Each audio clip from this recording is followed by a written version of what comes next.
Today's episode of Titus Tate, we will be covering the story that America cannot get enough of. The outburst. Not even a story, the outburst. The man who is in a fragile emotional state. Mike Krzyzewski, trouble in paradise. The Dukies are eating their own down there in Durham. It is been quite a sight to witness the backpedaling going on, the apology that's not actually an apology. We're going to be talking about that. We're going to be talking about the sky falling in Wisconsin, in Madison, Wisconsin in particular. All sorts of things going on with that program, with the Badgers right now. Also, just across the Big Ten in general. Xavier Simpson suspended. DJ Carton is now out. What is going on with all the stars of the Big Ten? Nobody wants to stay in the Big Ten. People were trying to leave. We're going to talk about. We're gonna cover that. We're going to do the Pac-12 update. Tate has been chomping at the bit. I say that every time with the Pac-12 update. I use that same line, chomping at the bit, because there's no other way to describe it. Well, it is. You're over there chomping. It's a bit. You're over there chomping. Boy, am I chomping, because I'm like, what am I going to talk about now? We're going to cover that. We're going to do a fun little segment, Company Men. We're bringing that one back. We're going to do that at the end. There's a lot to talk about in college basketball. If you did not listen to our Kobe Bryant tribute last show, you can go do that. That was what we did last show. We didn't touch anything in the world of college basketball. So we're a little bit behind on stuff we got to catch up with and cover, and we're going to do our best to get to all of it.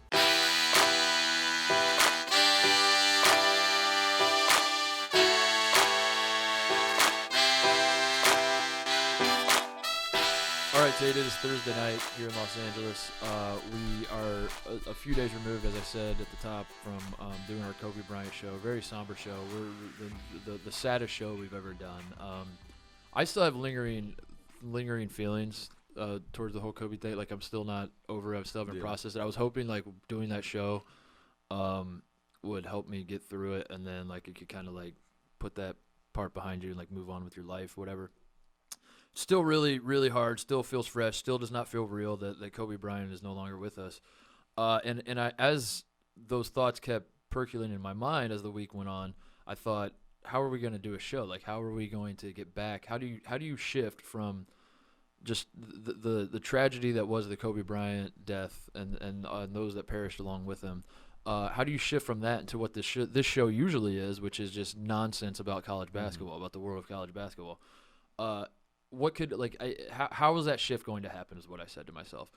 And then the Duke Blue Devils played Pitt, and we were gifted the greatest thing ever. Like, I don't know how to describe it, that the bagman who is responsible for this new age of Duke basketball, the shift of Mike Krzyzewski from trying to emulate Dean Smith, and then he's trying to emulate Bob Knight, now he's trying to be John Calipari. The one in Duke, as we like to call it, The bagman himself, Jeff Capel, brings his team to Durham, the Pittsburgh Panthers. The Cameron Crazies are in support of Jeff Capel. They are chanting for Jeff Capel. They are saying, you are one of us. Sit with us.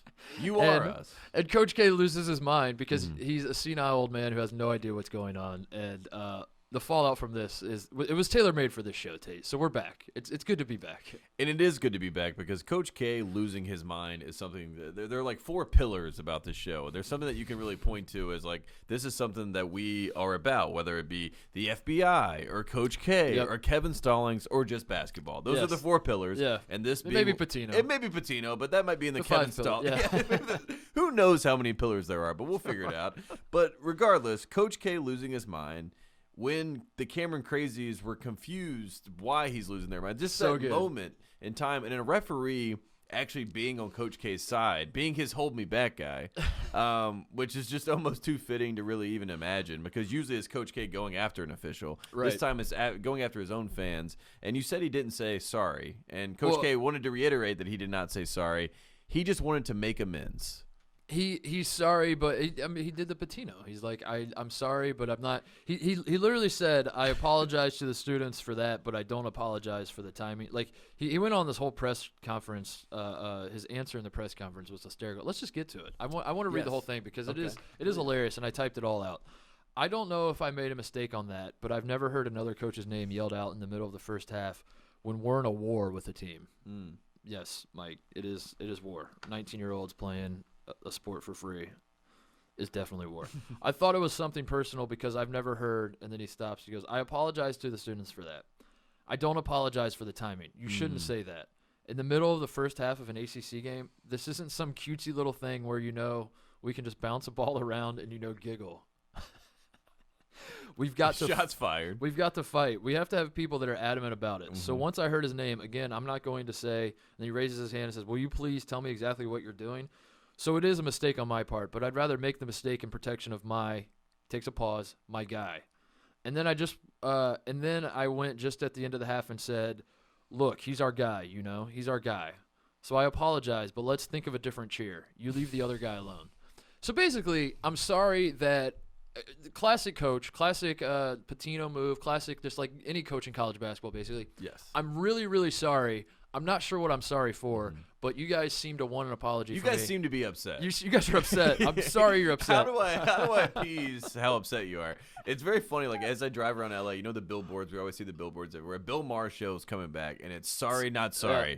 That is the slogan. And every time I see that, it just looks like the quintessential college basketball coach got the hair slicked back, and it's sorry, not sorry. I mean, we did it. It's your fault. You chanted something. I'm mad about it. I freaked out. I told you all to shut up. It's not even that he told him to shut up. Like, I think Shut up! Shut up!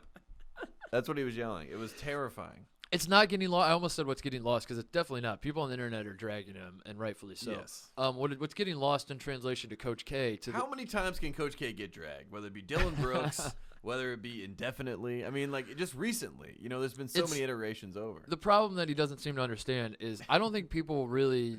I mean, how old is he? 89 now? 112? Who knows how old Coach K is? There's a range. It's defensible that he doesn't understand what the students are chanting, and he's upset about it. Yes. So that is not even necessarily what people are mad about, that you were yelling at your own students, even though you guys were all aligned. You're just, I don't know what that was about, but no one's really mad about that. We're mad that you lost your mind and come he was literally beating his chest. Yes. Like Matthew McConaughey in Wolf of Wall Street. Yes. Losing his mind. Chanting one of us. And they were saying, yes. He is one of us. Every single one of those kids is like, sit with us, because he's one of us. Every single one of those kids is like, I have no idea what's going on, but I'm terrified for my life. And then even then, like, he can't apologize. Like, someone clearly had to tell him what was going on, because like he knows. In his apology, he's made clear that he kind of knows what was going on, which is that they didn't mean anything bad by it at all. And even then, all he has to do is just be like, listen, guys, I'm an idiot. I thought they were chanting bad things about him, so I tried to defend him, and I was wrong, and that's it. And then the story goes away. Instead, this isn't some cutesy little thing where we just bounce a ball and giggle. What the hell does that even mean? He still stands by. He's like, I still think I did the right thing. In fact, not only did I not do the wrong thing, I was just protecting my guy. And you should be applauding me for what I just did. And then today, the story comes out that he apologizes, quote unquote, who knows if he's actually apologizing, to the Cameron Crazies by saying he was in a fragile emotional state because of the passing of Kobe Bryant. So everyone just lay off of his back. He coached Kobe Bryant in like 7 games and won 2 gold medals with him. And for that reason, him and Kobe were super tight. And he's just like, he was in a fragile distraught. state. Yeah. Yes. He also went on to say, basically, there's about 50 students that sit in a line in tents, and they line up for an important game against North Carolina every year, and it's Krzyzewskiville, and they build it all out, and they have these things called headline monitors, and I think like they like basically they're like if you think of your hall monitor, think about if your hall monitor lived with you. You know what I mean? Think about that. So Coach K went to one of those line monitors and said, I want you to go gather up all those people freezing out in tents, bring them into the media room, and then I'm going to have a 30-minute just speech, probably, threats, and break down how to cheer. So he basically brings in the Krzyzewskiville fans. They all sit down, and Coach K shows them how to cheer properly. He plays clips of good cheering from the Krzyzewskiville fans, like Let's Go Duke, all the classics, I'm sure, and then probably some old school ones that he loves, like JR Can't Read or whatever else he has queued up to play. And he's like, this is how we do it. This is Duke basketball. He's yelling at them. They're getting they're getting fired up. That's not true, because he said in his quote, he says, let's think of a different cheer. You leave the other guy alone. So when Carolina plays in Cameron, you look for Coach K to do the same thing. When all the Duke fans are chanting against North Carolina, Coach K is definitely going to say, stop doing that. He's 100% going to do that. Because he's not a hypocrite. He's not. Do you think he's a hypocrite? Because he would be a hypocrite. Like if they start chanting chants against Carolina and he doesn't say anything, he's a hypocrite. Yes. And we all know he's not. He's a leader of men. Yes. He's the prime example of what a college basketball coach should be. So you don't have to worry about that. This is the first time that we've seen the deviation between the Crazies and the Crazy, and it's Coach K and it's the Crazies, and they're always in conjunction. They're like together. It's like a beautiful dance between the two of them. And they're always seemingly on the same page. And this first time, Coach K turned the page and it said, "Sit with us," disrespect to Capel. And apparently he was pointing to that used to be mean, back in the day to Jeff Capel, and people would boo when he would come into games. And, Coach K didn't like that. And sure, it probably happened. I pulled up a few articles that said it did. Mm-hmm. He also hit one of the biggest shots, even though they lost that game in overtime. People remember him hitting the half-court shot, and they show that every Duke Carolina game. So Capel's had his good moments. They asked Capel after the game. They're like, "Do you care about the Crazies?" He's like, "Not at all." Yeah. He's like, "I understand that Coach was upset about it, but I got Zion Williamson to come to Duke." Yeah, you're right, welcome. Right. Yeah. Mic drop. That's why they love him. That's why the Crazies love him. That's why he's one of us. And the reason they want him, the reason the Crazies want Capel to go sit with him is they want him to leave his bag when he comes over. We want Zion. Bring the bag, Jeff. Bring it to the student section and leave it. Coach K is Logan Roy, I think. Not to, that's all I can think, because I'm looking at this. Capel has to be like, what the hell is that? Like, why is he losing his mind? Like, Shire has to be on the bench. I think everyone who's an understudy of Coach K is like looking at each other like, this man is losing his mind. Mm-hmm. What do we do? But at the same time, he is the Titan, the guy that cannot be defeated. What does Dr. Evil always need to succeed? Number 2.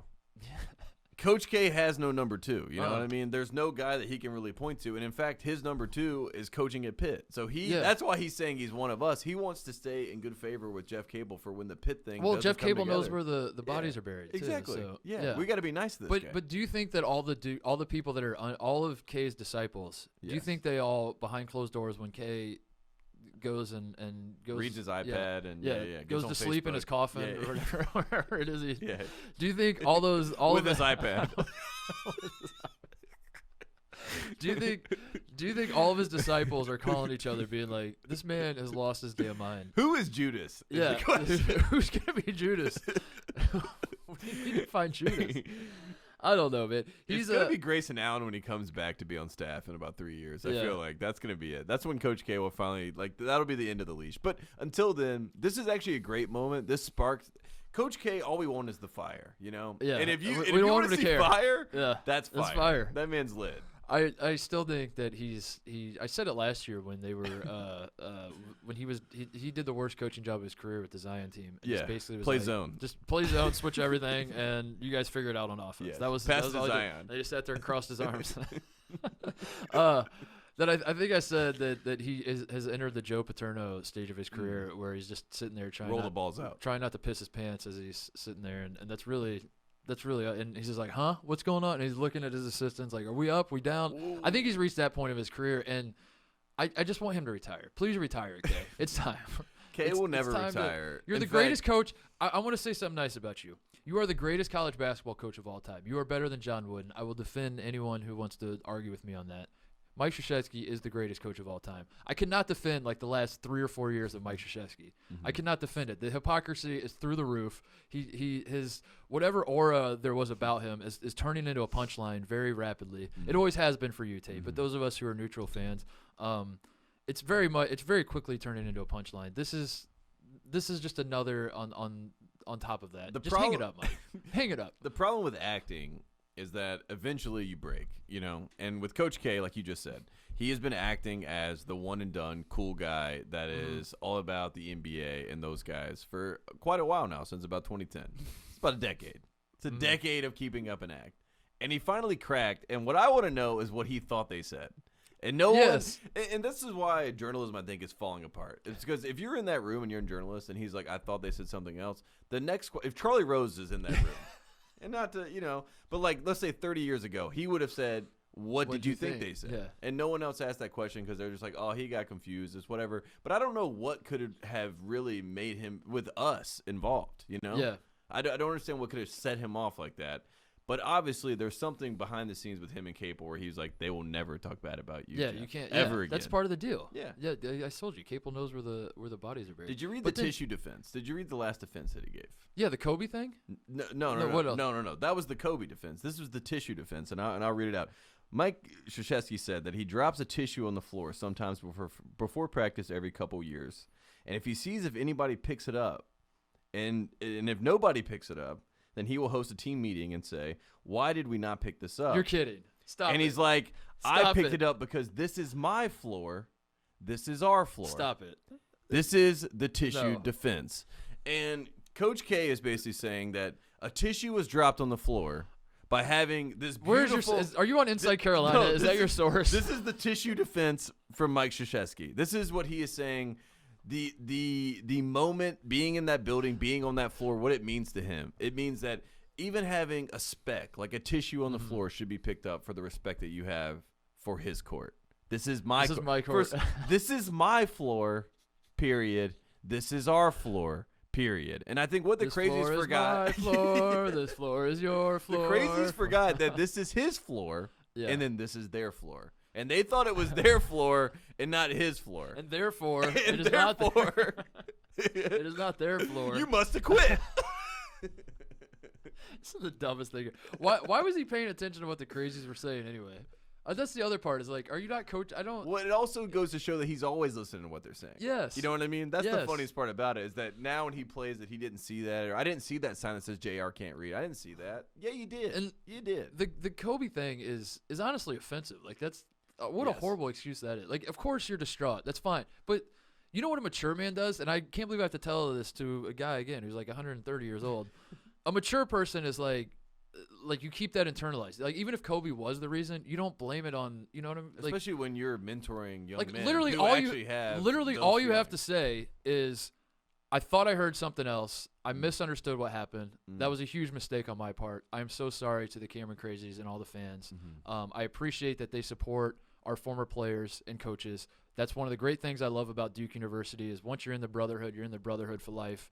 And you know, I made the mistake this time, but it really take came a from break. a good John Shire's writing this all out. Yeah, right. Let's give him a break. I mean, for God's sakes, like, do I got to be the PR guy at Duke? Like, what the hell? It's so obvious what you're supposed to say, and instead he's like, I don't want to blame everything on Kobe. Like he's Tobias Funke from the rest of. He's like, I don't want to blame it all on 9/11, but it certainly didn't help, Matt. He's like, what? And then he became Professor Carmino, where he's like, how do I reach these kids? I do not know how to get to these kids. They don't understand me. I wish that you could have Skyped into the 30-minute seminar I gave the Crazies, because I feel like all the Crazies deserve that, not just the 50 that were. No, ESPN Plus has the rights to that. They're going to air that as a 4-part documentary next summer. It's going to be. It's gonna be K versus Crazy. This is how to cheer with Coach Krzyzewski. It's like night school when ESPN did that. Where they shut up. Remember when ESPN had the night school where they were doing the walk? They had all the walk-ons trying out for Texas Tech. Yes. They're gonna do that, except it's like people learning how to be a Cameron Crazy, and Coach K is coaching them. It's like a 12-part series. He just yells "shut up" at them the entire time. One of us. One of us. And shut up. Perfect. Well, look, Coach K got us back, so thank you, Coach K. We appreciate that. Oh my God. Big win over Pitt, though. Big win. Big win over Pitt. Coach K. What a God bless him. So things are going well in Duke, as we know.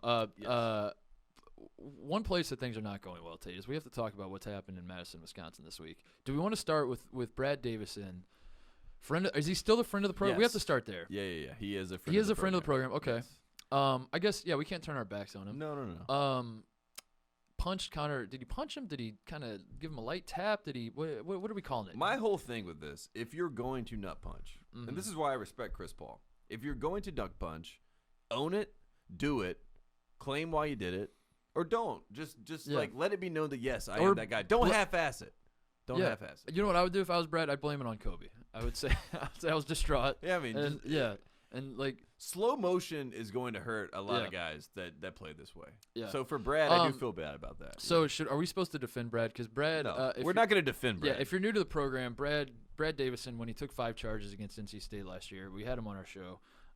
It was, I wouldn't say it was a great interview. It was a funny interview because Brad was like serious. He told us that he gets his hair cut by his pastor's wife. Yes, he was pure. He won me over. I was like, this guy is. an All-American kid. This summer, I go fishing a lot. I'm tagging Brad in pictures, challenging him to a fish thing. We have something set up. He just doesn't know yet that next summer I'm going to Madison and I'm going to fish with Brad, and we're going to have a fish off with him and Micah Potter and the rest of the boys. So, yeah, Brad is a friend of the program, but this is indefensible. You can't punch guys in the balls, and especially he has a track record. He's a dirty player. We all know this. I'm not mad. I'm just disappointed. That's what I'm going to say. If Brad had a Duke jersey on, how much more coverage does this get? That's really the question, because Brad obviously is doing these things, and he's getting away with it because he's with Wisconsin. You know that they're going to take these charges and play this certain way, and Brad is Brad. We all know who Brad is. But if he were at another school that was more, hated, I guess you could say. I will say it would be taken to 10. I can't tell if I'm joking or not. I honestly can't tell if this is shtick. I got to hear it out of my mouth. I got to see what people think. I'm going to do the move where, like, I put the thought out there, and then based on how people react, I decide if I'm joking or not. If people get really mad at me, I'm like, I was just joking. Calm down. Yeah, it's just a joke. Yeah. Because I see people likening this to Grayson Allen tripping people and that whole saga with the Grayson Allen thing. This is nothing like that. You don't think it's anything like that? I don't think it's anything like that. I think because everyone's saying it's worse. And to a certain extent, it is because Grayson Allen is good enough. Grayson is good enough not to do those things. That's true. That's a good point. That's the difference. Grayson it could be a superstar, but Grayson is wasting his time doing these things. Brad Davidson is not a superstar. So he must waste his time. The point I was going to make was Brad's stuff. I really think in Brad's mind, he is just like not necessarily playing. I don't think he thinks he's playing dirty, but he is. I think what he thinks is that he's just like getting these competitive advantages. Like you hear guys talk about like John Stockton and how he'd like hold jerseys when guys are trying to cut, and he'd like do all these little things, and it almost gets romanticized when you have a guy who, as you said, is not as good of a player, like finds these little tricks to do whatever. So I think Brad Davison in his mind, he thinks that curling around a screen, a good way to do that is to like grab a guy's leg, and then you're like, well, if I'm gonna grab his leg, I might as well just hit him in the balls right before I do. Yeah. He starts doing stuff like that. All of his dirty plays happen within the flow of a game where I feel like he is trying to, whereas Grayson was like, that's not a natural move to just like trip a guy. I'm not defending Brad at all. I'm just trying to find like a, I don't know. The caveat is that Grayson was good enough not to do it. Brad is not. Yeah. Yes. That's the caveat. And we all know what it means to do the little things. So he's suspended one game against Michigan State. I think he should be suspended. I think he's got a track record. Yeah. I don't know what else is there to say. I think people expect us to rip the guy apart, but again, he was nice to me, and I want to go fishing with him. I want him to teach me how to catch great fish. Again, at the end of the day, what do we really need to do as far as ripping these kids? I mean, there's nothing that I've seen look sadder than just watching Pac-12 players on the court. You know what I mean? God. Like, we don't need to be ripping these kids. They're already having a rough enough time. Well, you know what you should do is, if you want to defend Brad Davison, just do the thing where just say he's not getting paid, so like he can do whatever he wants. That's the move, which I guess we can transition into the Kobe King part of this with the Wisconsin thing, because Kobe King, who is Wisconsin's second leading scorer, he's their leading scorer in Big Ten games, just decides right before the start of February, right at the end of January, he decides he for a team that is solidly in the NCAA tournament right now, a team that is sort of reeling, lost 3 of 4, needs some sort of leadership to get back on track, all that kind of stuff. Decides he's just going to up and quit, and it has people in a frenzy. The boomers, quote unquote, of the internet are losing their minds at this kid quitting on his team.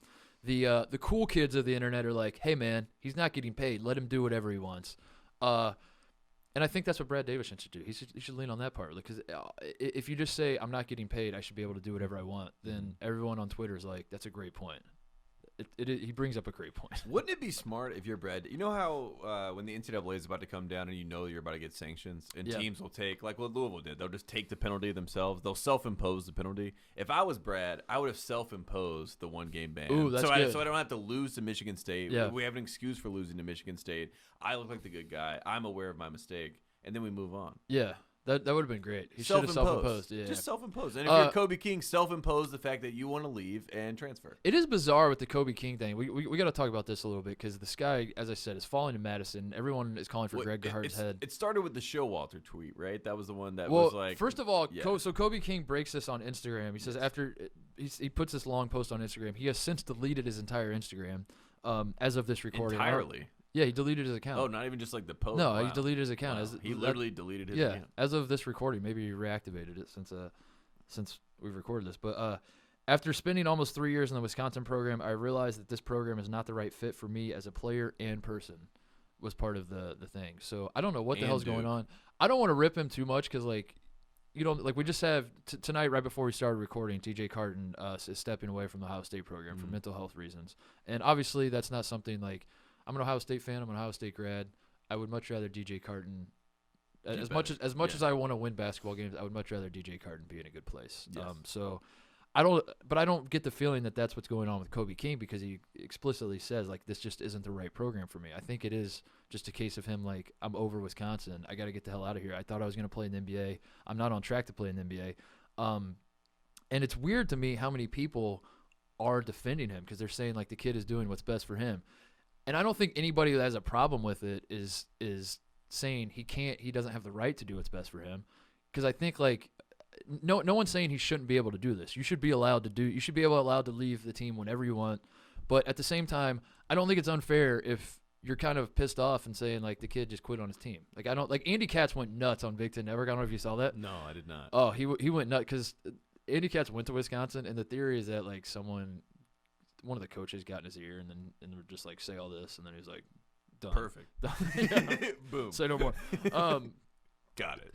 But and then people were like kind of attacking Andy Katz because they're like, it's always a bad look when a middle-aged man is ripping a kid who's playing for free and just trying to make the best decision for him. And I agree with all that, but like I don't know, man. As a guy that played college basketball, a guy that was in these locker rooms, like I don't know how you defend that really. I mean, so if that's what it is, if Kobe King is just leaving because he's like I've had enough and I'm leaving, when you're on an NCAA tournament team, because this is kind of unprecedented, Tate. NCAA tournament team, second leading scorer, like he's getting Brandon plenty Davies of minutes all over again, except for he's doing it to himself. Yeah. Which Brandon Davies should have been doing it to himself. Should have been doing it to himself. But the through line that we just found out, and this is why Coach K may be right. You're not arguing about the act. Yeah. You're arguing about the timing. The timing, yes. There you go. The timing. Yeah. So it's the timing, not the act. It's the timing. So not at halftime, at the end of the game, you can say sit with us. I think. I don't know. I want to sit by myself. Kobe can't. But then on the other side, I mean, I don't. I'm really torn on this because then I see the point too. Is like, but do you really want Kobe King to stick around on this team if he's hating every second he's there and he hates his teammates and he hates his coach and all that? Is that really what you want? Do you want him there? I guess not. I guess you want him off the team, right? It's just weird. I just like I find the reaction to it really weird though. Especially, I think that's the part that I just find fascinating. Whenever these things happen, because the players aren't get paid, and that is on the forefront of everyone's minds with the NCAA and anything to do with college basketball. And if you think it's not on the players' minds, it Yeah, is. it is. They think about it all the time. But anytime any player does anything, like we've gotten to a point, literally anything, anytime a player does literally anything, The power balance. yeah. Is not where it used to be. It No, used to be it's here and here, yeah. and now it's just like it's completely it's sliding flipped. scales 24/7. The players can do whatever they want. Depending and on the what internet will HBO back them up. documentary was coming about student athletes, you know what I mean? It depends on the attitude. Yeah. So it's I don't know. It's a fascinating story, but to the larger point, beyond like what Kobe King ends up doing, Greg Gard does not seem long for this world. If you were to ask Wisconsin, not long for his job, I guess I should say. I was a little dramatic there with the description of Greg Gard. Wisconsin fans are calling for his head, though, Tate. And this is Kobe King is a kid from Wisconsin. As you said, you brought up the Showalter tweet. Shall we go through that? Yes, please. Zach Showalter, who, if you don't know, he is Discount Double Check. He was that moment. Yep. What year was that? 2016, 2015? Oh boy, I don't know. that was against Florida, right? Yes, Yeah, yes. He hits But then Florida hit the shot right after that. Yes, yeah. So we all premature celebration. Yeah, we all remember that. So Showalter tweets: some play for the name on the back of the jersey, some play for the name on the Which front. is funny because Wisconsin does not have names on the back of the jersey. So exactly. Yeah. So I think that might be the problem. That's the problem. Kobe King was is like, literally at least just put King on the back of my jersey. Like it's That's a all he great wanted. last name. I just need King. If I have King on the back of my jersey, I will get drafted. Wouldn't that be hilarious if you had a George team? King in Colorado? Yeah. He's like, Wouldn't that be hilarious if there was a team where like one guy got his name on the back? That should be an idea. Yeah. Here's an idea for a brand for college basketball: is you only allow one guy per week. Whoever like the guy who's playing the hardest in practice or whatever, that's the honors. You get to wear your name on the back of the jersey. for all the schools that don't have names on the back. Yeah, and everyone else gets no name on the back of your jersey. You have to play hard in practice. You earn it. And then every before every game, the coach presents it. It's like this week. Brad Davidson. Brad's the only one that's Davidson. Says Davidson. Kobe King's mad every week. He's like, can I just put King on it once, Brad? Can you stop diving in practice once? So yeah, Showalter tweets that. And then who chimes in, Tate? Tell the people. A hero. A hero unlike any other that we've seen in quite some time. A guy that probably could be considered a Rookie of the Year candidate in the NBA, and a guy that goes by the name of Tyler Hero, a.k.a. Raf Tyler. And he comes back and he's basically like, no one wants to play in that crappy system. That's why no one wants to stay in Wisconsin. And Zach Showalter is like, yeah, fair point. Yeah. Tyler Hero, who is from Milwaukee, had originally committed to Wisconsin before changing his mind, going to Kentucky, then became like the focal point of Kentucky's offense, basically, and went to the NBA and is now killing it. He even said in there, I love this exchange. Showalter says, but I always knew you were a killer. I just really wanted you to come to Wisconsin. No, he first says, I admit I was 100% wrong about you. You're a killer. But I always knew you were a killer. I just really wanted you to come to Wisconsin, which Showalter, pick a lane here. You can't say I was 100% wrong about you. I always knew you were a killer. That's a contradiction. That's contradiction. So yeah. But then Hero says, appreciate you, but I'd still be at Wisconsin. As if to say, he would not 100%. Be a one and done. Yeah, which and he's not wrong. We all know Calipari went in that room with him. It was like, Tyler, do you want to play at Wisconsin for 3 years? Yeah. And he's like, no. He's like, okay, we'll come to Kentucky. Yeah. So there's that going on. The Wisconsin fans are upset because it's basically you have Tyler Hero, as I said, from Milwaukee. You have Kobe King from La Crosse, Wisconsin. These two guys that are in-state kids that are basically saying, I want nothing to do with this style, this program, this old school basketball where guys like Brad Davison are exalted. That's not me. I'm out. And Wisconsin people are rightfully upset. So what's going to happen to Greg Gard? That's what everyone wants to know. But what if Greg Gard represents the old guard, which is what Wisconsin fans really want, which is the old guard, and if they just lean into that and say, this is what Wisconsin basketball is, this is who we are, sort of like what Nebraska did with football in the 90s, or like, and then leading into the 2000s, which has not worked out well. So you don't want to do that, but I could see Greg Gard convincing these guys, especially after you said the Cats thing, that Kobe King is the problem, Greg Gard is not the problem, Wisconsin basketball is not the problem. Because again, in the world of college basketball, it's all about who has the best finger point and the thing to say at the right time. You know, and Coach K has not been able to finger point and have the right thing to say in quite some time. And he used to always have the right thing to say. Right. And that's why we always thought he was, this mastermind, this, exalted person who was on top of the pyramid, but now he's kind of cracking. Yeah. And I think with Greg Gard, he's smart enough to get behind the scenes and play the media card to say, this is a Kobe King problem, not a Wisconsin basketball problem. Even though you and I sitting here would say, something's going on there, because we've heard things before this. We've heard rumblings. Yes, exactly. We'll put it that way. Yes. We've heard rumblings of discontent within with players within the Wisconsin. We've had DMs sent to us. We'll put it not that from way. Greg Gard's not coaching from Greg staff. Gard. No. So yeah, I think there was a certain culture that Bo Ryan had. There's a certain culture that Greg Gard had, and even though Greg Gard was a Bo Ryan guy, They run things very, very differently from what I've been told, and and I don't know.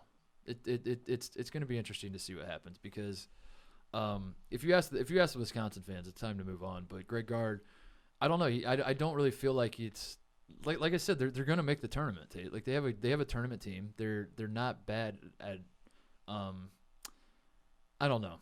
I don't know what I'm trying to say here. I'm trying to figure it all out, because like I don't think Greg Gard, like if you look at it from a standpoint of like wins and losses, like Greg Gard is not. It's not like you definitely have to fire the guy, but at the same time, it does feel like it's slipping away from him a little bit. So I'm not saying what should happen. I'm just saying it's fascinating, and I'm curious to see what will happen. There was also the Ty Strickland tweet, who was in the same class as Tyler Hero, and he said, "What's done in the dark always comes to light." And there was like that whole other layer that all these people are running with all these ideas, because that class, I guess he's 2018 class, right? Tyler Hero. So I guess he was the biggest one in that class. They had a couple other guys that were committed, and they all kind of like fell apart when Hero left. And so a lot of Wisconsin people were blaming Tyler Hero for that. So there was a lot of layers just in the Wisconsin recruiting world, but apparently related back to Gard. And then I'd forgotten that Showalter responded when he decommitted to Wisconsin, when just said, "What are you doing?" Showalter said that? He tweeted that? What are you decommitted? And so, like, there's a lot of layers of this whole story. And now for Showalter even to be like, "Oh, you actually were right," that's even more damning, I think, to the program. Yeah, it's. But can you fire a guy for that? You know I don't what I mean? think Like, so. you know what I'm saying? It's like a PR battle. Because who's in charge? Are you letting the inmates run the asylum, so to speak? If you let people that like, or it's Greg Gard your guy, and if you identify him as your guy and people don't like him, well, is it a thing of like, find kids that'll fit into that mold, or do you find a new mold? I don't know. It's fascinating, because I'm glad I don't have to make that decision. It also is interesting because the transfer portal itself, right? Like it basically has opened the door to guys being able to make these decisions without consultation. Yeah. And there used to be, like we've seen, you have the shirt on right there, like in Blue Chips, like you have a problem. You got to go talk it out at least first before you do anything. Yeah. And now it's like I'll get on my computer, or I'll log into my NCAA.com account, and I'll put myself in the portal. And guess who's calling me? Mike Bray. Hello? Please come to Notre Dame. You ever been to South Bend? You ever heard of Mayor Pete? Come to South Bend. So I wish I was. How many times can you enter the portal? I wish they had the portal when I was at Ohio State. Oh, I would be entering the portal left and right. I'd be living in the portal. I'd be hanging out in the portal. Could you imagine just threatening that at practice? You know what I mean? Like, I'm going to the portal. Like, all right, Mark, time for defensive drills. We need you to guard Evan Turner one-on-one full court. I'm going to the portal. Portal me, bitch. Pull your computer out. You find my ass in the portal. It's like, how's he doing that? He's got a hotspot. He's figuring it out. Oh man. Well, poor Wisconsin, poor Greg Gard. It feels like something's gonna come out. You know what they should? I changed my mind. They should fire Greg Gard, and you know who they should hire is Tony Bennett. He's from Wisconsin. We need to hear what Tony has to say about this. Whether he hasn't said no, right? He's not said no. That's the Mark Titus defense. It is kind of funny that Tony Bennett is better at producing NBA players than Greg Gard. Which is funny, like, because the knock on Greg Gard is the system, the whole style, what have you. And Tony Bennett has, if you ask like a neutral fan, has the most boring, worst brand of basketball in the world. Yet he just produced 3 NBA players. And Malcolm Brogdon was considered to be an all-star this year in the NBA. He pumps out NBA players regularly. Yeah, lottery picks. Yeah, it's pretty funny. I don't know, that's fine. Poor Wisconsin. All right. They'll figure it out. It's time. Okay. Let's get to the Pac-12 update tape. We did it. We made it. We're on the West Coast, and we watch a lot of West Coast basketball, especially together now because we're coming to the Fox Sports studios at nights, Monday nights, Thursday nights. We're watching all these games together. So we get a lot of Pac-12 basketball. And this has nothing to do with basketball, and this is the first start of the update. The Pac-12 and Redbox, that's right, America, Redbox have announced a major multi-year partnership. The DVD thing the that's outside Walmart? that has 386 million kiosks. And I'm not going to fact check that. Are they putting Pac-12 basketball games on DVD? Which is the question. Because to me, I hear that and I say to myself, first off, I go to Pac-12 and then I just go to the news, right? So I always see like press releases for the Pac-12. So I always try to see what the conference You literally Google Pac-12. And then I just go to news. And then I read all the news updates on Pac-12. This is part of my day that I have to spend doing because, again, Carolina lost to Ohio State by 25 points. This is what I have to do. Anyways, they've started this partnership, and in the announcement, all it does is basically say that Redbox has all these kiosks. Redbox has done all these amazing things. People love Redbox. Then it comes back to Pac-12, Conference of Champions, great things about the Pac-12, names all the other people that the Pac-12 worked with, Coca-Cola, all these bigger brands. But it doesn't say anything about the activation of this process, other than the fact that Redbox and the Pac-12 have partnered together, which I think is a sign that they don't know what they want to do with this partnership, but you and I can figure it out. We can figure it out. We need Pac-12 just hits in every Redbox. You know what I mean? It's like, do I want to watch Ford versus Ferrari, or do I want to watch the 2008 Utah-UCLA basketball game?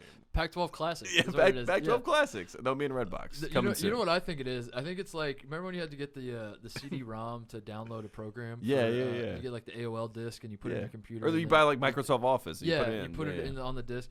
I think that's how you get Pac-12 Network. I think you have to go to Redbox. You have to buy one of those discs. You like load it into your DVD player.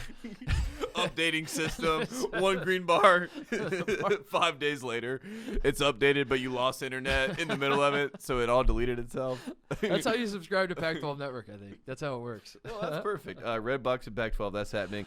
Next up on my list, Remi Martan. We all know Remi Martan, the drink, but also Remi Martan, the player. He plays for Arizona State. He opened the Pac-12. One of 3 Pac-12 players you know. Yes, one of my favorites. He opened the Pac-12 with 6 20-point games straight, right? First player to do that since 1996-97. And there was 3 or 4 guys, so I don't want to list them all. And, you don't know. No one knows. But anyways, he's the first guy to do that. I found that interesting. And then Kyle Smith, coach of Washington State, the Cougars, they're having a great year under the radar. They beat Arizona State and held Remi Martan to 12 points last night, keeping him from getting his 7th straight 20-point game. Wow. So congratulations to Kyle Smith and the Washington State Cougars. And they came back against Arizona. And I think They're the sleeper team in the Pac-12. Arizona State. Washington State. Washington State. Washington State. Okay. Arizona State. Lost to Washington State, to Kyle Smith. And they ended Remi Martin's streak, which makes me think they're my sleeper team, Washington State, the Cougars. I'm all in on the Cougars. Since Klay Thompson's jersey retirement, they have been winning since every Coach game. K gave the speech at the exactly. Undefeated since then. So that's the update there. Remi Martin leading to that. USC, it's another one. USC is one of 4 major conference teams with 5 or more true road victories. The other 3, Baylor, Kansas, Seton Hall. Wow. So USC, they're losing right now currently. They're playing right now. They're who are they playing? Right now they are playing sorry. Yeah. No one knows. No one cares. No one cares. They're playing. They're losing. Also, Pac-12 update. Let's just talk about Bill Walton. They're playing Utah. They're playing Utah. They're playing U of U. And we'll talk about Utah at some point because they are a Pac-12 team as well. Bill Walton was on the broadcast tonight. We were watching the Washington Jesus Christ. No, they weren't playing Jesus Christ. They were playing Arizona. Was playing Arizona, and Arizona needed a road win. Bill Walton in this game, none of that matters. None of that matters. Bill Walton in this game opens it up. He basically says cats and dogs are searching for the evergreen future of value, sacrifice, and discipline. That's what cats and dogs are looking for. Yeah, Wildcats versus Huskies. Yeah. This is the opening of this, which will be great. He also continues to go on Conference of Champions. He says it's all on the line tonight. And I wanted to know how many times it's been all on the line in Bill Walton's mind in the Conference of Champions. So we'll figure that out. That reminds me of my new thing I do when I watch football games. People hate me for it, but I think it's funny. Whenever kids, try this one at home. Whenever there's like a close game and it's in the fourth quarter and there's like 5 minutes left and it's 3rd or 4th down, just if you're watching with a group of friends and it's silent, just say this is for the game right here. Just say that. I love to see how many times I can say that in a single game. Yeah, it's for the game. I think this plays. Whoa! Check it out. This plays for the game right here. It's like 3rd and 7, and the team's down by 6. Yeah, counterplay. Stuff. This is for the game. That's the game. I love That's game. Because I noticed that announcers do that. They'll say this is for the game. Yeah, this is for all the marbles. And then the team gets the ball back. Yeah. And then like, okay, this one's really for the game. And then they punt, and then you know. It's really for the game. Okay, now this time it's really for the game. Yeah. Guys, I'm not joking. It's the boy who cried wolf, but the boy who do cried that. on Just television. say, try it. Or if you're howling, try with the Super Bowl this like Sunday. Bill Walton. Just be like, this is for the game right here. Bill Walton will do it 49 times during any Pac-12 game. We did see that. We also have to point out that Washington. This is my last point for the Pac-12 update. Washington is in last place. What? The entire conference? Yes, they're in last place in the Pac-12, and they lost at home tonight against Arizona. Oh my God, they didn't just lose; they handed. Gave it away. That was brutal. Sean Farnham is upset. Sean Farnham is just like staring into the abyss. Like you just said, you were like, a lot of people were like, you know, if you're a middle-aged man, don't call out kids and say their disappointments on television. He's like, let's tell him. Let's call that kid a disappointment. That was trash. Yeah, he's like, that was embarrassing. You can't even dribble the ball up the floor. What a loser. You're like, Jesus Christ. But still, that's the Pac-12 update. Washington in last place. Bring the ball up the floor. I had a couple Pac-12 notes for you. Oh, please. Number one, the research department here at Fox. Nice. I had them look up the stat because I was curious, and they went to great lengths to do it. So I keep saying they. It's one guy. It's one guy that's the research department, and I told him. Thanks. Is he your guy? I would as say Coach K would say. Yeah. Okay. Good. I told him I would say the stat on air, so I got to do it. This is the first time. Well, last week is the first time because we have the same top 4 as last week in the AP poll. The first time since 2002, 2003 that the top 4 teams were west of the Mississippi River. It was the preseason poll. Pac-12 power. Yeah, the preseason poll of I'm laughing because you just said Pac-12 power. Literally 0 teams. They're in the top 4 Pac-12 teams. It's because of the West Coast, aka the Pac-12. It was AKA Red Box. The preseason poll in the 02-03 season. Arizona was 1, Kansas was 2, Oklahoma was 3, and Texas was 4. That was the last time that we had 4 west of the. You said Pac-12 power, and none of them are Pac-12 teams. Speaking of which, San Diego State is one of those teams. They're 4th.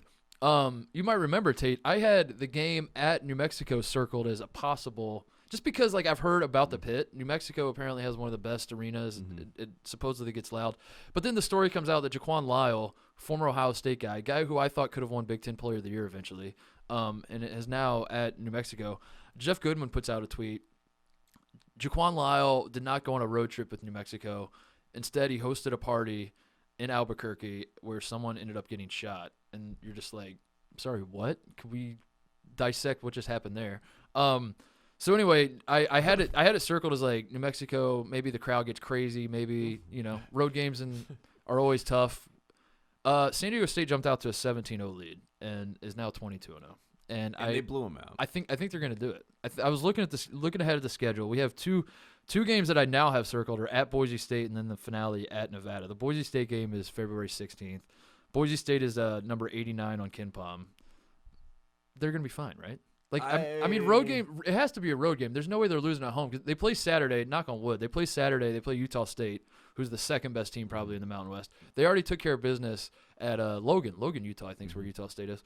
They already beat Utah State in Logan. So, you would think that they'll take care of business Saturday. So, you said the I don't know. I think games it's happening. are Boise State, Nevada.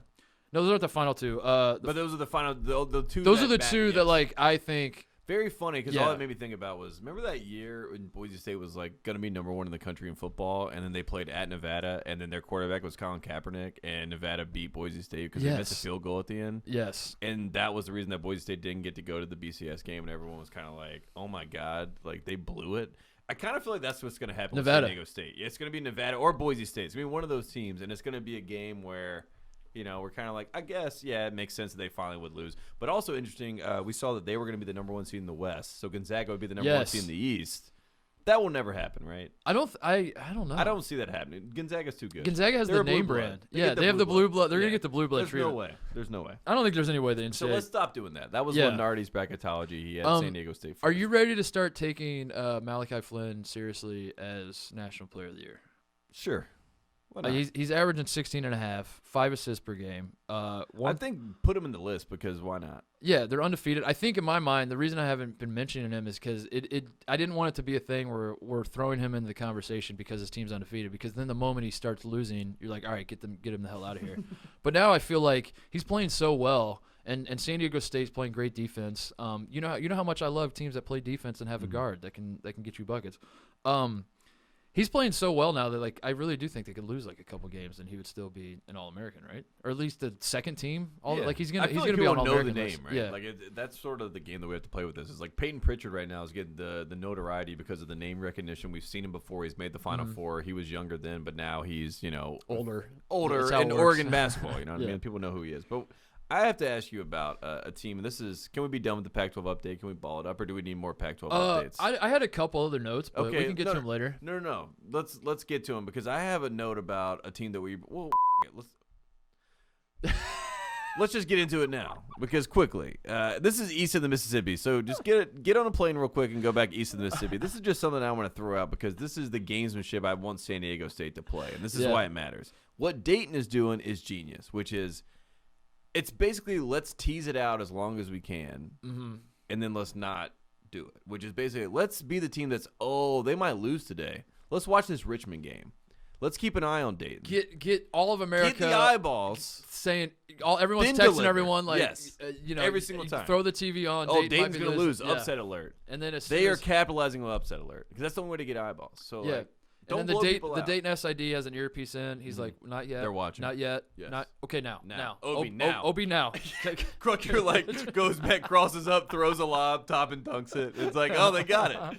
And I think Dayton's the grandkids are up there. Like, I really think that's happening because every time I'm watching Dayton, I get some alert on my phone because I subscribe to Dayton alerts because I'm like, I love Dayton. Whatever. I get my alert and it's like, watch out, here comes Duquesne, and I'm like, oh what? Duquesne's involved. And I come pull my phone out, and all of a sudden they look amazing and everything's working smoothly, and I'm like, how did this get here? And I think that they're doing this on purpose. I've reached the point where I will watch Dayton. If Dayton's on TV, I'm watching that game over everything else. Dayton is my favorite team in the country to watch. Obi Toppin is my National Player of the Year now. I've been riding the Peyton Pritchard bandwagon for a while. I'm ready to jump, not off the Peyton. I'm ready to do both. Why can't we have both? But I would vote for Obi Toppin now because I tweeted it as I was watching the Dayton game. Like at a certain point, the excitement factor weighs in. Like Pritchard's having a great year. I think Luka Garza's having a great year. I cannot watch Luka Garza. You hate Luka Garza. Well, he's Luke Herringody. I can't. I think for me, it's those three guys, and then I don't know. Other guys could get into the mix, but I haven't figured out who the other two would be on my All-American team yet. But those three guys are the top three to me, and Peyton Pritchard has been number one for a while now. But Obi Toppin, I mean, he catches Obi Toppin. Obi Toppin. The dunk he had.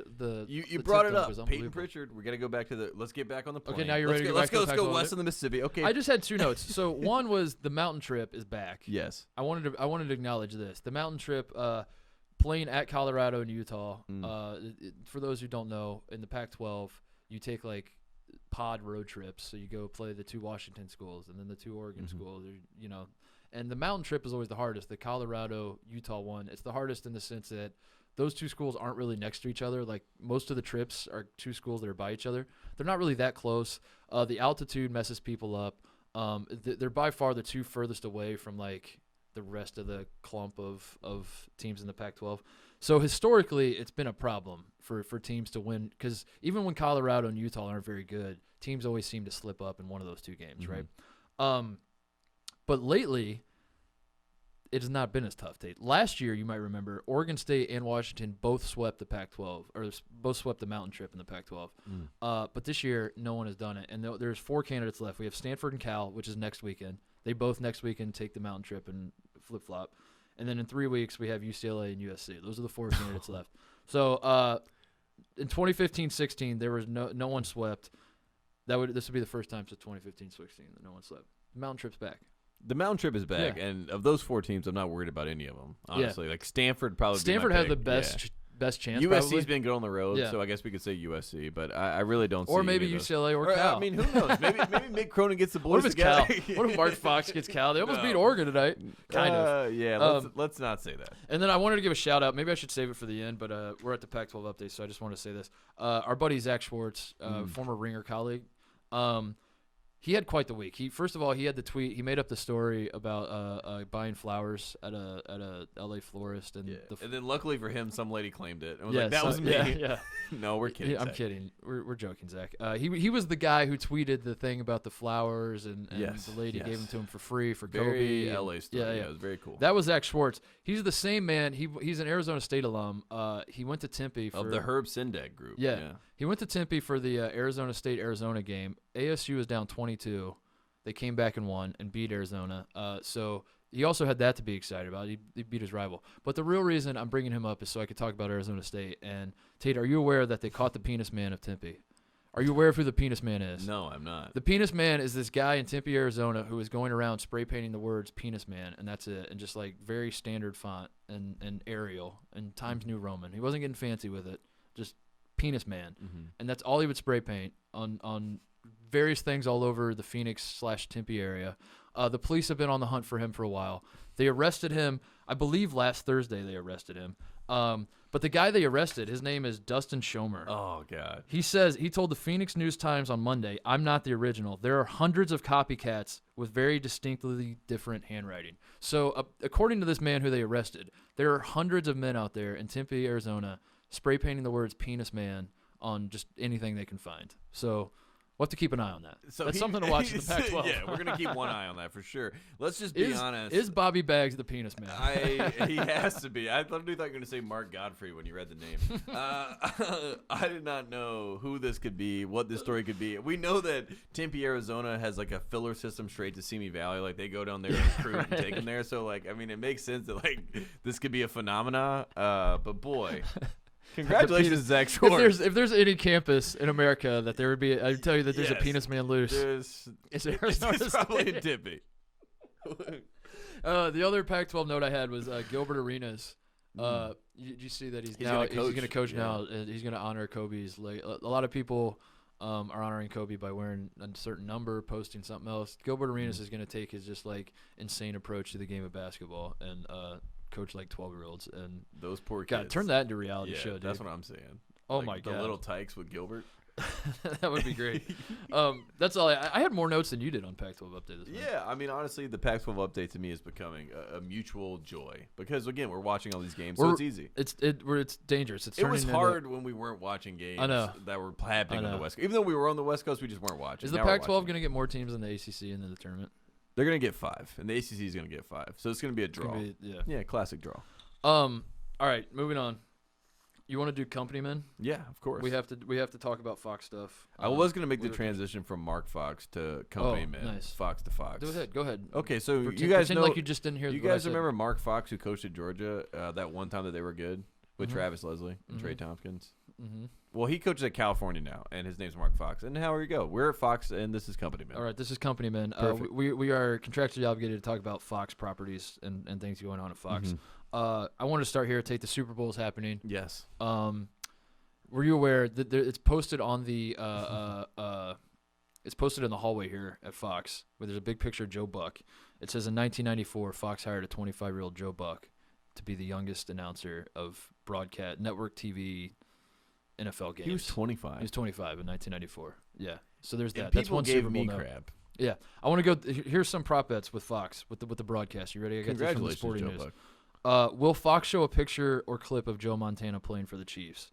Yes. Yes is plus 150. No is minus 200. You have to explain to me how that all works.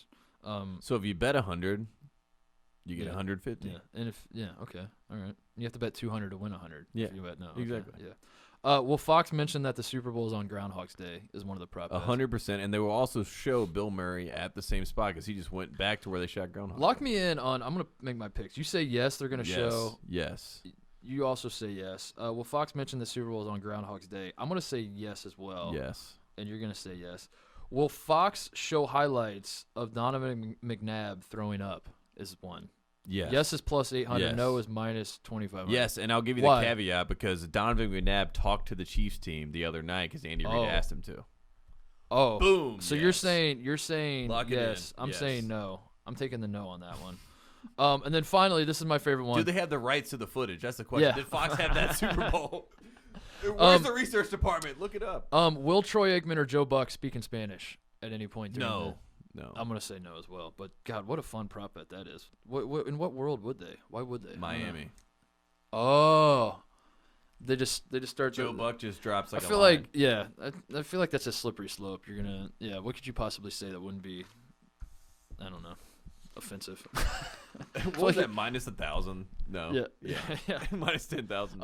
Here's the other game I want to play with you. Yes. So Fox also has the Daytona 500 in February. Mm-hmm. We have WWE SmackDown is on Friday nights now on Fox, and obviously have college basketball coverage. So I want to play a game I'm calling NASCAR driver, SmackDown wrestler, or college basketball coach, where I give you the name of a human being, and you tell me whether he's a NASCAR driver. Put my computer down. So no cheating. Yeah. A SmackDown wrestler or a college basketball coach. Are you ready? Yes. Zach Spiker. NASCAR driver. He's the head coach at Drexel. Perfect.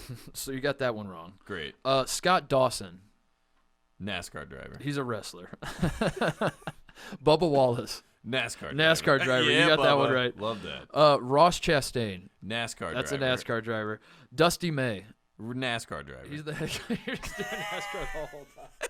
He's the head coach at Florida Atlantic. Okay. John Morrison. Ooh, NASCAR driver. He's a wrestler. I don't know any of the wrestlers. What happened to their names? Didn't they used to have names like fun? Well, names? I mean, some of them still do. So I you're just purposely giving them legitimate names. Okay. No, All right. these are their ring names. Oh. I'm just trying purposely. Well, yeah. What is? I mean, I'm not gonna say Kane. Well, say that. Yeah, just give me one. The name. Undertaker. You're like, oh, yeah, that was easy. NASCAR driver. Tick Price. Ooh, coach. That's a coach Yeah. at Lamar. Eric Skeeters. Coach. That's a coach at Delaware State. Yes. Xavier Woods. NASCAR driver. He's a wrestler. He's a pretty famous wrestler too, but that's okay. Michael Fly. Coach. He's a coach at Florida Gulf Coast. Yeah. Heath Slater. Coach. He's a wrestler. Bo Dallas. That's got to be a coach. That's a wrestler. Matt McMahon. How is Bo Dallas not a NASCAR driver? Can I just say anyone that is a NASCAR driver that has a stupid name, change your name to Bo Dallas. Matt McMahon. Coach. That is a coach. He's the head coach at Murray State. Yes. Cole Custer. NASCAR driver. That's a NASCAR driver. You love that. Barkley Raidbaugh. Wrestler. That's a head coach at Charleston Southern. Okay, all right. Barkley. Ryan Blaney. Ryan Blaney, coach. That's a NASCAR driver. Okay. Alex Bowman. NASCAR driver. NASCAR driver. Yes. Duggar, I know a lot of Bowman. A lot of Bowmans in North Carolina that were driving a bootlegging back in the day. Duggar Bauckham, I believe is how you say his last name. Duggar Bauckham, coach. That's the head coach of the Citadel. Love it. This is a fun one. John Smith. Man. Puritan. He's the head coach at Cal Poly. Okay. And then finally the last one, Mick Cronin. Oh.